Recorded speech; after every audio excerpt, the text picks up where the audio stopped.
10-second security tip. Go. Add the RSS app to Slack, and then create an InfoSec news channel open to everyone in the company, and then subscribe to 20 or so news feeds to build a constant stream of news stories to help everyone tap into and build a curiosity around cybersecurity. Hint, it also helps to surface interesting developments for us InfoSec professionals. It's time to begin the CISO Series podcast.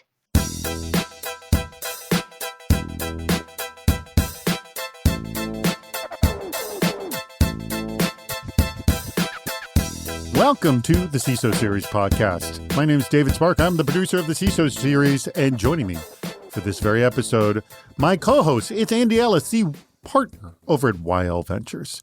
Andy, say hello to the audience. Buenos días a todos, o dependiendo de cuando estés en el mundo, buenas tardes o buenas noches. This is very relevant to what I'm going to talk to you about later, Mr. Andy Ellis. We're available at CISOSeries.com. If you haven't checked out our other programming, please go check it out. And our sponsor for today's episode is Tynes, the smart, secure workflow builder. Who doesn't want smart, secure workflow? More about that later in the show. So, Andy, you spoke a little Spanish. Just a little bit. Just a tiny bit. I was in Mexico over the weekend. I live very close to Mexico. Are you sure you don't live in Mexico? I do not live in Mexico, and I've never lived in Mexico. It's San Diego. It's close enough. I'm in San Diego, very close. But what I did is, part of my synagogue, we all went down to build a house for a family of 4 who needed it. And it's part of a group called Baja Bound, which I strongly promote and recommend. They were phenomenal. And it was a great experience because our kids went as well. They were building the house. It was an amazing experience for them. We also got to see a lot of things that were happening in Mexico for people who are not as fortunate as we are. Mm-hmm. But really, I think the shocking thing was we got there. There was a concrete slab that was the foundation. And in 2 days, we had made a house, which was excellent. Mind-blowing. Have you ever done anything like this before? Well, I've certainly built a lot of houses. I grew up in the construction trade, but okay. It's an amazing thing to do. Yeah, especially when it's like, it's nothing. And then and in a day, well, not in a day, the first few hours, we at least had the frame up. The frame. Yeah. Mm-hmm. And you didn't put a nail through your finger? I did not. That, by the way, that's Mike Wilkes, our guest. I'll introduce him right now. He's the CISO of Major League Soccer. Mike, thank you so much for joining us.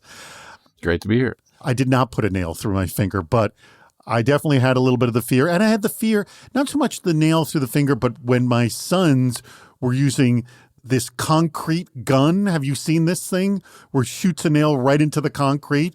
Yep. That thing is like a powerhouse.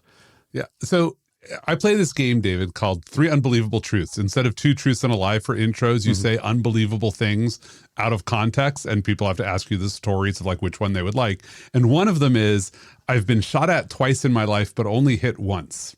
Guess what? Once I got hit by one of those guns? A nail gun while building a house right through my foot. Hold it. You shot one of those, because that was the fear my son was going to do that. Yep. My dad did it. Was it your right foot or your left foot? My left foot. Your dad did it to you? My dad did it to me. Fortunately, the story, it gets, it's not as bad as it sounds. It went right between my big toe and my first toe, so it burns and rips the skin off both toes. Oh, my God. But it breaks no bones, does no major damage. But you got lucky. I was terrified, but my foot's now nailed to the floor because it's in a shoe.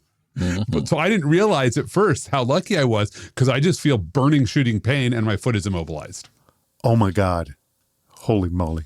I mean, I'm glad that it was my dad that hit me and not the Muslim Brotherhood when they were shooting at me. I'm glad they were the ones who didn't shoot me. All right, let's jump into this show. No one's getting shot anymore. As a CISO, what do you think about this? Quote, enterprises aren't using true virtual CISOs, end quote. If you've been on LinkedIn, you've probably seen your fair share of vCISO titles floating about. But Will Klusovsky argues that most organizations use the role to manage programs like GRC, Governance, Risk and Compliance, or TPRM, Third-Party Risk Management, rather than using them as an executive role that drives strategy and security alignment as a way to fill security gaps for SMBs. So, Andy, I'm going to start with you on this. Is this the result of too many security specialists using the vCISO title? When we're looking at the enterprise, what is the value a vCISO can bring? So we're talking about SMBs and enterprise, and we stretched the term so far that it's lost meanings. My guess is you've got answers all over the map on this one. Oh, there's so many different answers for this one. So I'm going to go for how an enterprise should use a vCISO rather than all the ways they're badly doing it today. Okay. There's two different things that people call vCISO. One is security consultant. I'm going to ignore that. The other is an actual CISO who understands how to be a CISO, and you just want a sliver of their time. And odds are the way that you're going to use them is you have a security team today, or you want to build one. It's really going to be transactional, is, hey, I want you to come in and either for a very short period, look at what I'm doing, give me some input about how I'm doing this, maybe mentor and lead the head of my security team towards being a CISO, right? Or it's going to be go hire me a team and set me up, build that initial program out for me. But that's more like a fractional CISO sometimes. Like this vCISO should really be like an in and an out, either sort of part-time advising, like bridge between the board and your security team, or that one time, let's say, come in and figure out what's going on, give you the advice from an experienced CISO about what you ought to be doing. But you really don't want to think about a vCISO as a strategic long-term resource, because you don't want them to be the one who knows everything about your program. You want that to be one of your employees. Good advice. All right, I throw this to you, Mike. Instead of telling us everything that's going wrong, which you can mention one or two, what should the vCISO role be, and why is it a good role to be out there too, for that matter? Let me start with LinkedIn Sales Navigator. If I were to look up CISO as a title for North America, I would come up with perhaps around 8,000. I think about half of those are aspirational, meaning they haven't done it yet. And then of those 4,000, I'd say half of those are imposters. So I think there's only actually 2,000 CISOs in North America doing the job, right? And so, yes, it is being used a bit much and abused. But I did a whole webinar on my first 100 days as a vCISO back in August. I was working on building and supporting a fractional CISO startup called the Security Agency. And there's definitely a problem with the title and who qualifies. I float the idea of a CDLC, a CISO development lifecycle. I like that term. And this is actually inspired by, Andy, your presentation at that YL Ventures breakfast at the Rockefeller Center one morning, where you have the cycle. I just sort of gave it 4 phases to begin with. Aspire and become a CISO, grow and broaden your skills, achieve and create teams and legacy, and then the final phase, reflect and give back to the community. And so here I think about it's useful. There's hard skills, there's soft skills, there's hands-on CISOs, there's player coach combos, there's pure governance and compliance, people that live in paperwork and don't actually maybe even type a password or log into computers to do their job, right? And so I think there's also a CISO Professional Association, the Cyber Future Foundation is putting it together along the lines of a bar for lawyers. So that said, I think it's a very young profession. It's not barely out of our teens yet. And so there will be fits and spurts of growth and maturation to be expected. Why has this topic suddenly become the center of attention? The shipping industry has had to deal with physical security like piracy for basically as long as they've been afloat. But cybersecurity is now in sharp focus too. A recent survey by ASIS International found that, quote, 7 in 10 professionals say that their leaders consider cybersecurity to be the greatest risk their organization faces. With at least 42,000 ships globally connected to satellite service, air gaps aren't enough these days. This issue first came to light with the NotPetya attacks on Danish ship owner AP Møller-Mærsk in 2017. The Financial Times reports that maritime cybersecurity incidents shot up in 2023 to a record 63, up from only 20 in 2022. And ASIS International, or ASIS International, found that 61% of respondents are increasing their OT security budgets. All right, Mike, we're going to you first on this. In your experience, what are the challenges in maritime cybersecurity, and what does the industry need beyond just bigger budgets? Well, let me qualify my experience a little bit in the area. So I'm a part of the Area Maritime Security Committee for Sector New York for the U.S. Coast Guard. And so this committee advises DHS on helping the Coast Guard to level up on cyber, because Coast Guard knows what to do if a ship is sinking or is on fire, but not necessarily if it's been commanded to crash into a bridge in Baltimore like the Dali, although that wasn't a cyberkinetic event to the best of my knowledge. But what I would say is that regulatory needs to catch up, as the guidance around cybersecurity in the maritime sector is woefully out of date and very short on details.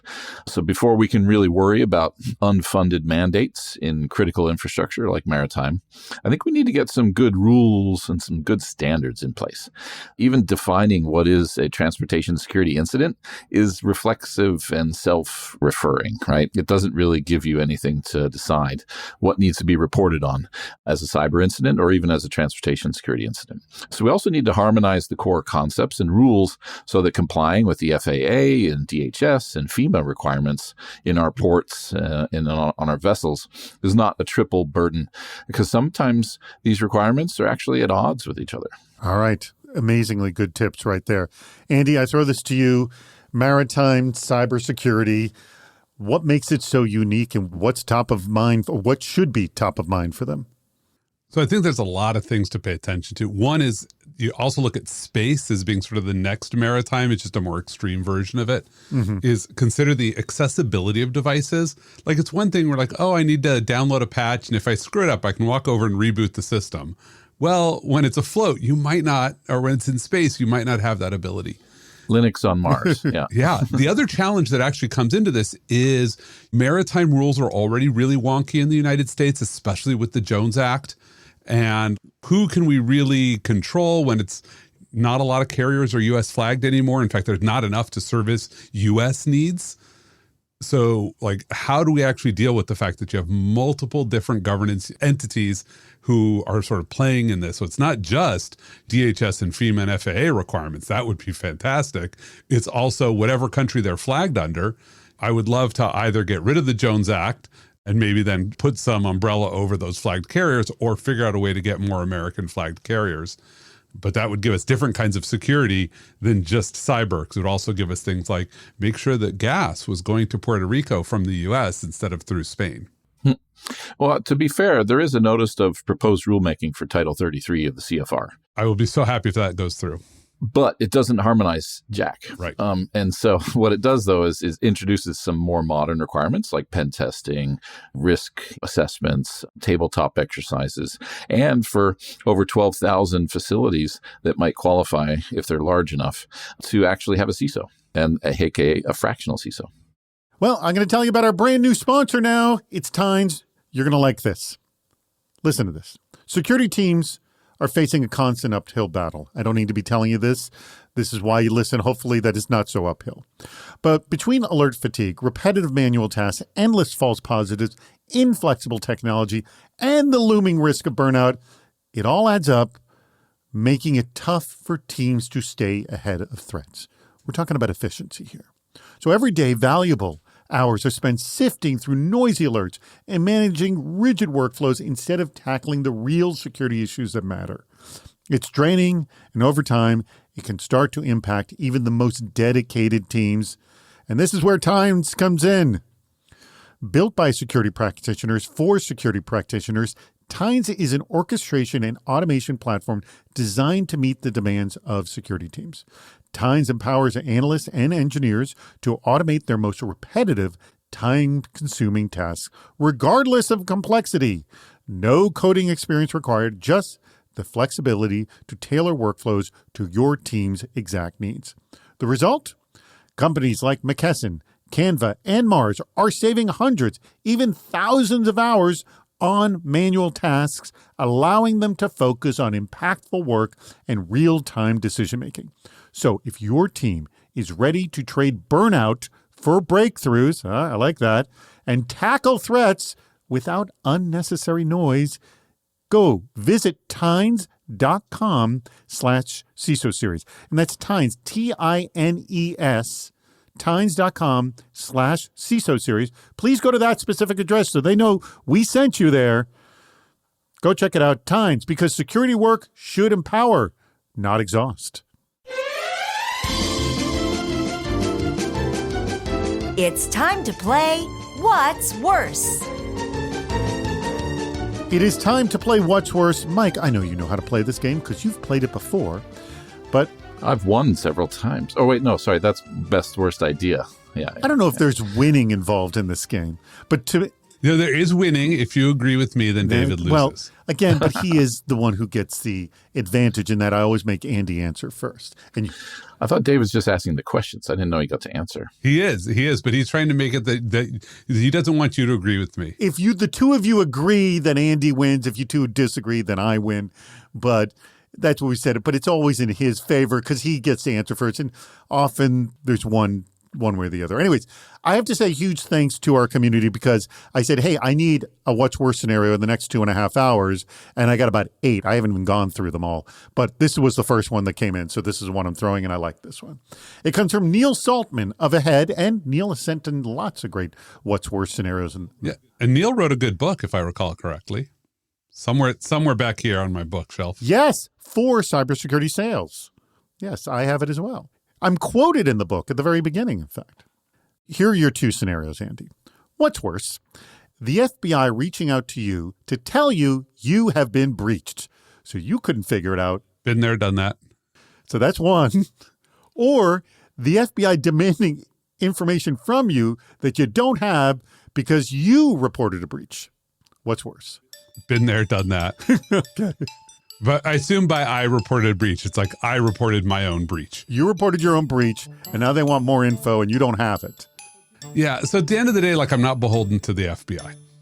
Like, it'd be nice to give them information, but I have no downside. Like, if they want information that I don't have, it's like, sorry, y'all lose. So in both cases, I have a breach. I know and the FBI knows, but in one, I knew first, and the other, the FBI knew first. So I'm going to go with it's much worse to have the FBI tell me than to have me tell the FBI. Regardless of whether they want more information I don't have. All right. That's it. I mean, it's not like you look bad. I actually think this one is pretty cut and dried. I think the challenge here is, like, if you've never been on this conversation with the Bureau, it sounds really intimidating. Oh, the FBI is calling you and haranguing you. I had a breach. I'm the victim. Like, the FBI is actually really cordial and polite. They will ask for information, but they're not going to put me through a ringer because I'm imperfect at that point. Yeah, or you could even say, I don't have the information because we intentionally don't log it, so there can't be a silent subpoena so that we can't give it over. No, you don't actually say that, even though that's the reality. But yeah, no information is a defensible position. All right. Well, do you then agree with Andy here, or you want to take the opposing side, Mike? I have to agree because the FBI surprising me and saying you're unaware of a breach event and that you have threat actors. Of course, it depends, how long ago, I guess. If they said you've been breached for 2 years, then I'd get pissed at them and say, how come you're only calling me now?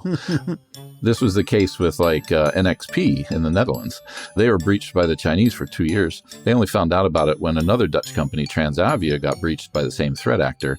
And the threat intelligence and DFIR team came in and said, hey, there's additional traffic coming to the command and control servers from NXP. Let's give them a call. Right. And here's a place where we should give a shout out, I always want to Heather Adkins at Google. Like, it used to be before Operation Aurora that the FBI did not tell anybody. Like, if you called them on a breach and they found 50 other companies were compromised, they weren't going to notify them at all. And when Aurora happened and Google was basically the center, the locus of that one, and the FBI said, oh, we're not going to notify people, Heather Adkins was like, okay, went and found the command and control server, waited for the adversary to deregister it, grabbed that IP address, looked to see all of the adversary's clients connect in, reverse mapped what companies those were, and called all of us and said, hey, by the way, you've been breached. And the FBI was so embarrassed they changed their protocol. And now they do notifications.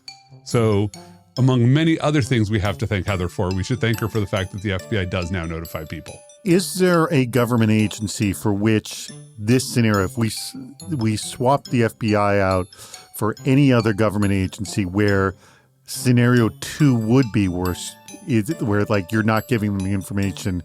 I mean, it might be the SEC at that point. Yeah, that's what I'm thinking. Yeah. Anything to do with financial services records, you'd be in hard press to. Yeah, the OCC, the FTC, and the SEC. So that might would be in swap it category. if it was that. Maybe. I'd have to think hard about it, but like... So SEC sounds like the big one. You're a public company and you're not giving them information. Yeah, because now that like they have demonstrated their willingness to prosecute you for crazy and silly things. So I would not want to give them a reason to do so. There's likely a big fine on the other side of that for a regulated kind of like record retention and policy. I think it was one of the JP Morgan or someone, I forget if I'm disparaging them unfairly, but they were actually testing some of their record retention controls and they accidentally deleted a bunch of data that was on hold. Oops. So, all right, let's hear for top 3 federal agencies you don't want to mess with in terms of not being able to give them information. SEC, is that at the top? Yeah, SEC is definitely going to be at the top. Then what next to? ATF, just because they're scary, right? Alcohol, tobacco, ATF, I'm never going to give them information. Like, look, I'm not an FFL, but if the ATF showed up and asked me for something, my answer is I have a lawyer and you can talk to them. Yeah, but SEC is right up at the top. I'm probably going to put some of the counter intel folks. So depending on where that fits within your rubric, like where that's going to be the DOD or someone. That's pretty high up. Like when counter intel shows up, you really do need to talk to them. Okay, so that's 2. What do you got? You got another agency that's up there, Mike? Humorously, I would just say EPA, because if I was messing with Mother Nature, I would feel really bad, like spiritually. Okay. So. Is this really the right strategy? Unless you're talking about the HBO show, most people don't like to talk about Succession. But maybe we aren't setting the right expectations with executives about this topic. In a piece for Information Week, Glenn DeGroy with executive search firm Kingsley Gate recommends that leadership raise the topic of succession planning during the interview process with potential CISOs. Quote, bring this topic up within the interview process and you get a better understanding from the candidate, he says. Quote, how open-minded are they to embrace this form of very early in the process? He further recommends having a succession plan in place with 6 months of taking on the role. Now, Mike, would you ask this question if you were hiring a CISO, and what would be your answer if you were in the hot seat being asked that question? I like this one. What do you think? Definitely. I would definitely be interested in answering and asking the question. Interestingly, I'm unable to find any references to episodes that have cybersecurity incidents or breaches in Succession, which I think is a failure of the writers. But just some stuff around controlling data and covering up a sexual abuse scandal in their cruise division. But more than once, I have begun authoring my offboarding document in parallel to my onboarding document. That is interesting. Yeah, how to unwind the permissions and responsibilities and make sure that clear ownership for various functions is established. This is out of self-protection, but it's also to protect the team and to help those who have to pick up the pieces afterwards if the exit is too abrupt. So I'm very transparent, and I think succession planning is very important. That's one of the reasons why I teach, actually, is to try to bring more CISOs into the world. Very good. All right. Andy, I throw this to you. First of all, have you seen this happen in an interview where they talk about succession planning in the interview process? So definitely yes, but I've usually seen it brought up by candidates. Like if you're a candidate who's a credible CISO, you're actually going to walk in talking about succession planning, because if you are already an experienced CISO, part of your job is to prepare the company for your departure. Mm-hmm. Whether that's going to be in 3 years, 5 years, 10 years, you should be saying, here's how I'm developing the people underneath me. Here's how I'm going to establish what the role is, how I'm going to grow out the team. And there will always be a succession plan, not just for me, but for every one of my direct reports. And then I'm going to cascade that down in the organization. This is healthy management. Everybody should be doing this in every role, is figuring out who's going to take your job when you move on, because that's the only way to get promoted. Mm-hmm. If you are irreplaceable in your current job, then you can't get promoted because they can't replace you. Mm-hmm. So if you want a different job, then you'd better actually replace yourself. And that's how you get more opportunities. Like you were the CISO. Maybe now you're the CTO because you understood product and technology and you had a great person underneath you who can do 90% of the CISO job. Maybe they're not great at the executive interface, so they work for you for a while you're doing CTO gigs with the CISO title sort of hanging on until you give it to them. So absolutely, this should be right up front. This should not be an issue. That said, I come out of the military. One of my first full-time professional gigs was in the Air Force, where the day you show up, you basically are on a 3-year timer. Like you are gone from your job in 3 years. So you have to plan your offboarding the day you start. Well, as CISOs, we'd be lucky if we got guaranteed 3 years. Yeah, wouldn't that be nice? I mean, I managed to pull 20 years, so I'm the outlier. I know you are an anomaly. Hold it. How many other CISOs have had that title as long as you have? I'm sorry, had the title at one company as long as you have?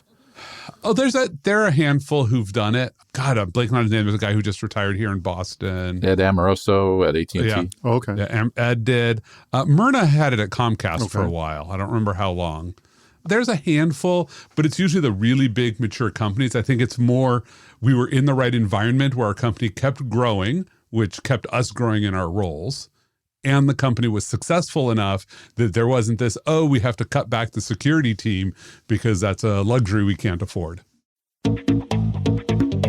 What's the future for a CISO?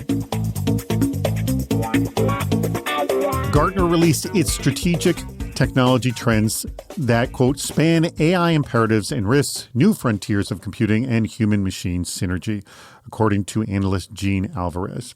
Now, this includes agentic AI. These are systems that autonomously plan and take action based on user-defined goals. And Gartner predicts 15% of day-to-day work decisions will be made by these systems in 2028. That's just 3 years away. 15% of your work, a bot will take care of it, supposedly. Andy's waving his finger. Then there's AI governance platforms used for creating, managing, and enforcing policies for responsible AI use. Another one of note was post-quantum cryptography. On cybersecurity headlines, we followed the drumbeat of PQC, post-quantum cryptography migrations in the industry. Gartner predicts quantum computing will make conventional cryptography unsafe to use by 2029. Now, we've heard this looming for a while. I'm going to start with you, Mike. Will this be a dam burst situation and we'll be all screwed and none of us prepared? Because I know they're trying to prepare us. What's going to happen? I mean, the way it's being sold to us is a switch is going to turn on and everything's going to change. What do you think? I do believe that there will be a plate tectonic shift when the first cryptographically relevant quantum computer is built. And we won't know that it was built because there's no such thing as quantum incident response. You can't see someone breaking your RSA encryption offline in a bunker deep beneath the earth. I've thought about this question a lot. That's one of the reasons why I wanted it in this episode, right? Because I work with the World Economic Forum Quantum Security Working Group. And so we published a quantum readiness toolkit for businesses to gauge their commitment and preparing now for that future day. And it's always 5 to 10 years out. 5 years ago, it was still 5 to 10 years out. But there have been some leaps lately. Google has had a lot of error correction because quantum is so unreliable. You need millions of qubits in order to have reliability or 2 nines, right? 99%. And so they've fixed some of that. But you still need something like 20 million qubits in order to break RSA 2048 encryption in about 8 hours, according to Shor's algorithm. So the question here is how will we know, like, can we create like a silent tripwire, right? That would show that, hey, someone obviously cracked the nut and is able to break strong encryption. I think that tripwire would be somebody silently just starting to spend Satoshi's first coins. Because no one knows, right, where the private key is for that. And so if you start spending the first Bitcoin, that would be a good indicator, right, a tripwire that this event has happened. But really, the other thing to keep in mind is symmetric key encryption is reportedly going to be just fine. It's asymmetric that's used in PKI and e-commerce to bootstrap a secure connection that is the one that is going to fall. And so that's where all secrets will be known and store now, decrypt later kind of attacks and BGP hijacking. These are all the reasons we have reasons to be worried and why we need to switch to quantum resilient algorithms now. But of course, 1 or 2 get anointed by NIST, and then they get broken a few months later by even a basic classical computer. So there's this concept of quantum agility. Really just how quickly can we switch to those new algos once they become available? And then secrecy and private conversations will be available again. All right, Andy, I throw this to you. Great setup, Mike. Agree, disagree? What's your feelings on this? So I pretty much agree with Mike. I just want to add some color into this one. So we sort of skipped over the 15% of day-to-day work decisions made by AI. I know, because you waved your finger. So just to be clear, that's decisions, not work. These are two very different metrics. All right. So I didn't, I'm sorry, give it more qualification. Yeah. The decisions it'll make is things like I've got Apple Intelligence right now that sorts through my inbox and highlights the 5 most important messages for me. That's like 20 decisions that just got made. Great. It doesn't, it saves me a little bit of time, but it's not spending a lot of time for me, just making me more efficient. So let's just not get overhyped on that one. On the quantum side, look, if I thought that in 2029, conventional crypto would be unsafe to use, I would be out screaming that we need to be off it today, because that is 4 years away.